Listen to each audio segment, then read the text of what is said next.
Welcome to Module 3, Lesson 3 of The Greatest Story Ever. This is our recap video for the Law, the Desert, and the Judges, Part 3. And let's jump right in.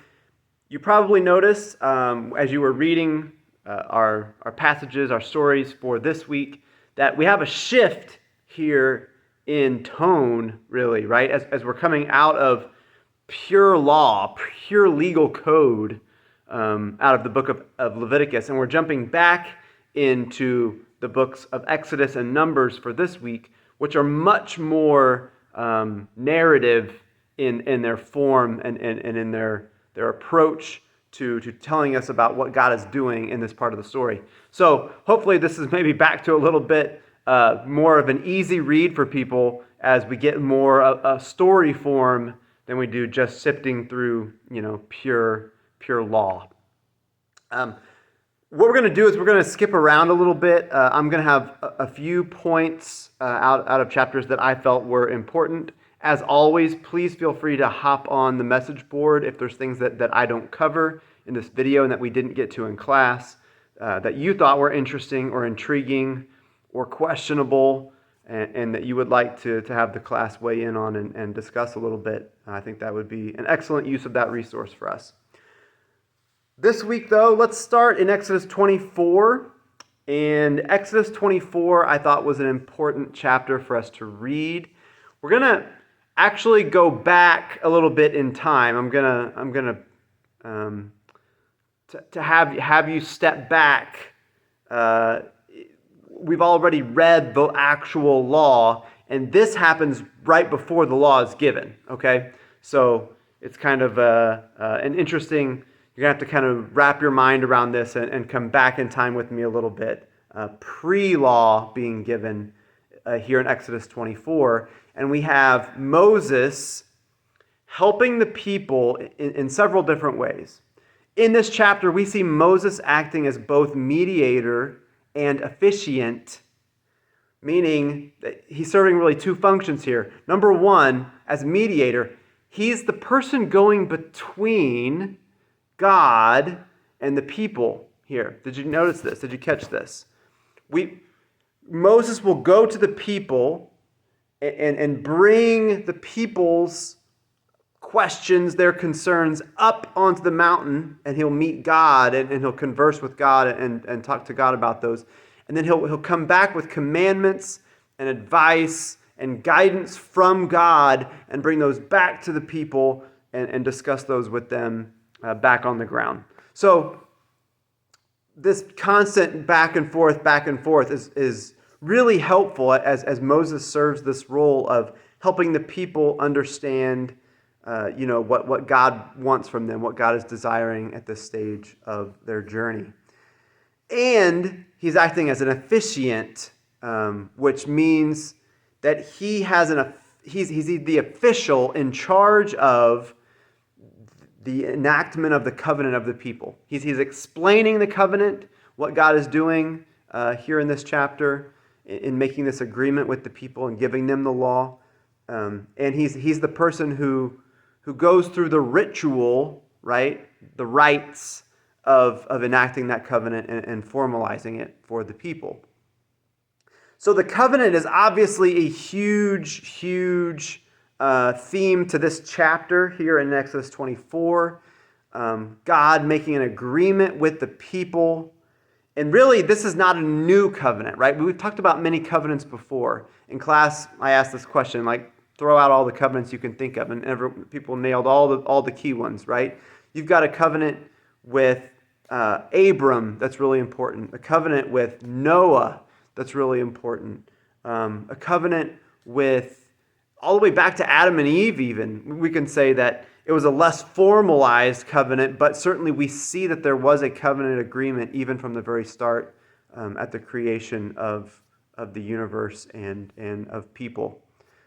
That God made an agreement with them, and there was this understanding of what his role would be versus what the people's role would be. And we also talked about how if we had to pare down what is the ultimate covenant message, that has spanned through all of these covenants, because this is important, right, to understand that all the covenants fit together. These are not separate agreements that God is making, and he's changing what he's doing and what he's asking of people as he goes through time. But all these are intertwined. All these actually form one covenant that can be separated into multiple different people who are receiving them, multiple different instances where God is reaffirming and reconfirming his promises and his blessings for the people. So if we had to pare that down, if we had to say, what's the one message of all of the covenant that we've seen so far, it would be, I will be your God and you will be my people. And this is really important to keep in mind as we move into this covenant. And remember that the law itself is forming and serving this purpose as well. It's trying to establish for the people how God will continue to be their God and rule and guide them, and how the people can continue to follow that God and love that God and be with that God in his presence. Okay? So, the covenant here is finalized in a very crazy, weird way. We talked about in class, this is probably not a covenant celebration or celebration that you would want to have been a part of. It would be a little gross and a little shocking, maybe. It's kind of like when you go to SeaWorld and you're sitting too close in the splash zone.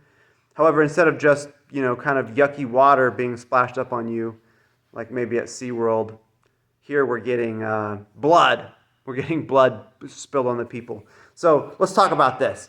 Moses does two things. They slaughter an animal, and it's oxen here, because that is the animal that is commanded by God for the people to use for a peace offering, and that's what is happening here in this establishment of the covenant between God and his people. It's a peace offering that God asked for. So they slaughter an oxen, and then Moses takes the blood and he spreads it first on the altar, which the people would have expected. This is normal. This is what they're doing when they're making sacrifices and what God is commanding them to do with the sacrificial system. And so they're spreading the blood, which is the life force of this animal, onto the altar in this recognition of the people's need for God's forgiveness and something to cover up their fallenness, cover up their sin. But then Moses does something really outrageous. Then he takes the blood and starts to just throw it on the people, sprinkle it all over the people who are standing here within the splash zone. So this is crazy. This is a wild scene, I'm sure. I'm not sure that people expected this to happen. What does it mean? Why is he doing this? The author of Hebrews in Hebrews 9:22 is going to tell us that without the shedding of blood, there is no forgiveness. So the symbolism here, what is happening here is that the blood is representing God's forgiveness and a reminder to the people that forgiveness also does come with a cost. And I think the most important thing for us is to also remember that this is pointing us forward to Jesus' blood. In and of itself, the sprinkling of this animal blood on the people is actually not accomplishing the forgiveness that it represents, but rather it's pointing us to the forgiveness that does cover everyone's sins, and that is Jesus's on the cross. And Jesus himself explains this and makes this connection to himself in the Gospels as he's getting ready to share in the Last Supper with his disciples. And Jesus explains to them as he's instituting communion for the first time, right, that this blood, this is my blood of the new covenant that is shed for you. And he connects himself right back to the covenant that he's talking about is the covenant of the law. The first covenant is the covenant of the law that we have here in Exodus 24. One other quick point about Exodus 24. We have a really key theme being introduced here, and that is the theme of the feast. This is going to be really important as we move forward in the Old Testament and certainly into the New Testament as well, that God desires us to stop and together with friends and family enjoy and partake in the blessings and the provision that God himself is giving us, and to be thankful and grateful for it. And the feast is an important celebration. It's an important recognition of everything that God is doing in our midst and on our behalf. And this is an incredible scene, right? When God tells Moses to pick some people, and they're going to come up onto the mountain and share in a feast with God. That would have been one incredible party to have been invited to. And it's hard to even picture and imagine what that scene would have looked like, being able to partake in that. Okay, let's move to Exodus 32. Exodus 32 is what we find at the end of 24. We find the people, and certainly at the end of all of the law being given, as we go all the way, through the 20s and into the 30s of Exodus in the chapter numbers here, is the people receive the law, they hear everything that they're supposed to do, and they say, easy peasy, we got that. Consider it done. We will do everything the Lord says. We will do everything that you have just said and told us to do. No problem. We got it. Maybe feels, a little presumptuous on their part that they're able to so easily, make these promises. And certainly we see that is the case, that they probably got out a little in front of their skis as we get to Exodus 32, and we see that they don't last even a day, right? Moses goes up to the mountain. He says, you guys wait here. The only thing I really need you to do is not break commandments. Just kind of sit tight. I'm going to go up, get a final word from God, bring it back to you. We'll have some tablets. We can read back over the law, make sure we remember everything. Just whatever you do, don't make a statue to an animal and begin to worship it and pray to it. That's really probably the main thing that I need you not to do. Moses goes up for a day, and people are like, where is he? We thought he'd be back before this. I don't know. Maybe he's gone. Maybe we're left to ourselves now. If so, what should we do? All I could think of would be to make a statue of an animal and bow down to it and worship it and pray to it. Let's pay special attention here to the fact that the people coming out of Egypt, this is what they would have seen. This is what they would have been a little bit used to in terms of watching what worship looks like back in Egypt. The Egyptian people were very much in favor of making statues, these little animal statues that represented their gods, and then worshiping those and bowing down to them as idols. However, the fact that this was the main thing that God told them not to do is very problematic. They break this commandment, the very first one among many others. And now we find a very interesting scene where the people have already just out and out disobeyed God. And Moses realizes this is a huge problem. And Moses is talking with God as it's happening.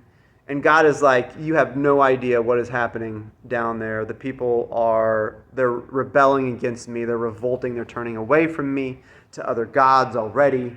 And they're a stiff-necked. They're a broken, fallen, sinful, unholy people. And if we're just being honest, God tells Moses, they deserve really to be wiped out. And at this point, Moses begins to plead with God for mercy for the people. Now, I want to focus in on this and take a little bit of time with this moment that we find here. Because there's a way you could read this and you could say, this feels weird to me. Like God is just hell-bent on destruction and just wiping out all the people. And Moses is kind of talking him down off the ledge. And God finally comes to the point where he's like, yeah, Moses, you're probably right. I probably am making a mistake here and how I'm thinking about this and how I'm seeing it. I'll change my mind and follow what you think is best, Moses. If we're being honest, this isn't that's not a kind of God that I would want to follow, I guess, if it's a God who really doesn't know what he wants and what the best thing to do is and could be so easily persuaded by this person, this human being like Moses. And I'm actually not sure that that is what's happening here. So this is kind of what I want to introduce to you, the possibility of looking at this in a different way. I want to make a connection here to something that we've already encountered back in Genesis 18, which was Abram pleading with God for forgiveness and mercy for the cities of Sodom and Gomorrah. And we find a very, very similar scene. And in that one, it's even a little bit weirder because it feels like Abram continues to try to get God to lower the bar, right, of how many righteous people it would take for him to find that he would spare the cities.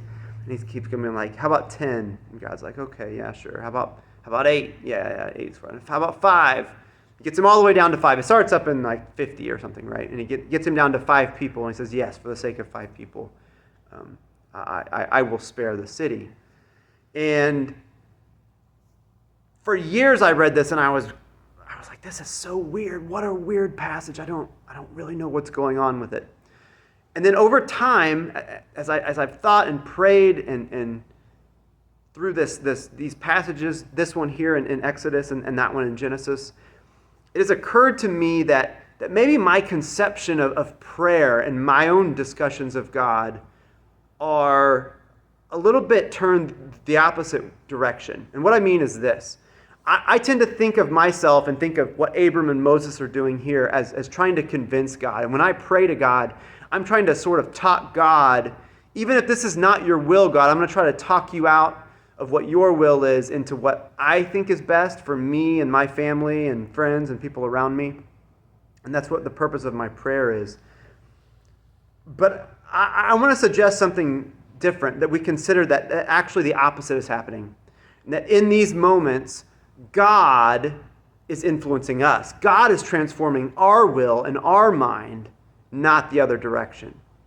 So let's think about what that would look like. In this case, Moses comes to God and God says, look what the people are doing. Don't they deserve judgment? Don't they deserve destruction? And Moses here comes to God and appeals to God. In what way? By repeating what God has been trying to pound into the people's heads for the last 3 books that we've been going through. That he is their God. He is the God of Abram, the God of Isaac, the God of Israel, the God of all of their ancestors. God has been with them this whole way, all the way through, helping them, guiding them, loving them, being their God. And he is the God who has brought them out of slavery in Egypt. God has been saying these 2 things to the people over and over. Every time he comes to them, every time he makes an agreement with them, he says, I need you to remember this, that I am the God of your ancestors. I am the God who has been with you and been fighting on your behalf all the way through your people's history. And that needs to be the basis of your recognition of who I am and what I am doing in your midst. You need to know that I am with you and I am for you. And now we find Moses coming to God with this as an argument, trying to talk God into sparing his own people. Moses says, God, you are the God of our forefathers. You are the God of our ancestors, of Abraham, Isaac, and Jacob. You are the God who has just brought us out of Egypt. Can we have some mercy? Won't this do even more for your glory? If you continue with us on this journey, continue having mercy and forgiveness for us, continue saving us, continue acting on our behalf and in our midst. And God, in my mind, the way I picture this actually going, God deep down is saying, yes, you're getting it. That's right, Moses. It's sinking in. And God says, okay, you're right. No, you're right, Moses. I think I'm going to show mercy here for the people. Now, it is funny because then Moses goes down to the mountain, sees what the people are actually doing and engaging in, and he almost goes back on on what he's trying to do, right? He goes back and he's like, okay, I get it, God. I just saw it. Maybe they do need to be wiped out. This is real bad. And God almost has to talk Moses down off the ledge at this point and be like, no. Now, Moses, you just talked me into showing mercy to the people. Let's stay with mercy. And then Moses is kind of like, oh, yeah, no, you're right. Thanks for reminding me, God, of the character and the nature that you've been forming me into during this communion and prayer time that I've been having with you. And we see that Moses is really getting it when we get to the end of this chapter. And Moses offers to go up to the mountain and make atonement for the people's sin. This is what he tells the people. He's like, I'm going to go back up there. Maybe I can make atonement for what you have done. And what does he do? What does he ask for here at the end of 32?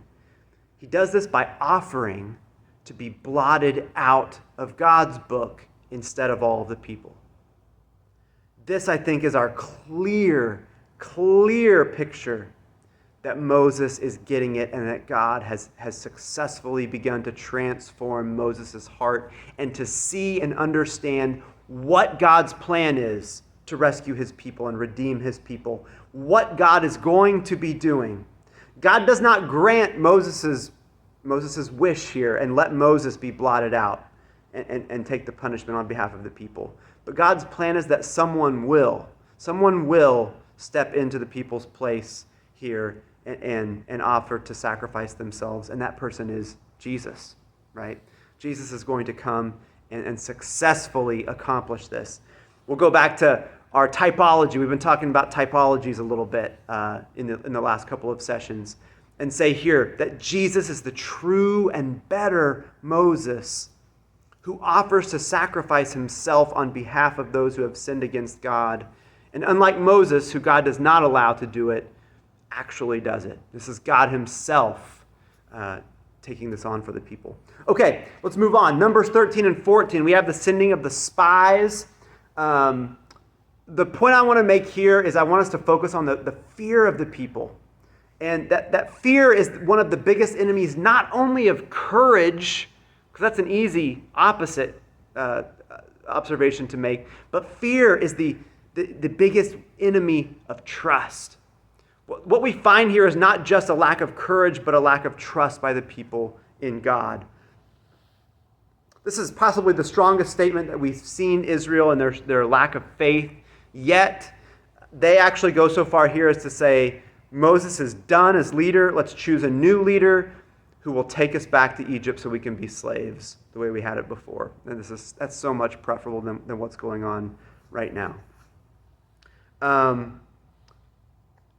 The people then say, when they notice that they've made a mistake, they've made a misstep here, they're like, well, maybe we should correct this. Let's go back and go ahead and go in and fight and try to take over the land from the people that we were so afraid of before. And Moses here is like, no, now's not the right time. God's not. We blew our chance for right now. Don't go in there. God's not going to be with us. The people say, no, we can do it. And they kind of have this false bravado, false courage that they stir up in themselves, and they go in and they get slaughtered. They get run over by the Amalekites and the Canaanites. And this is another clear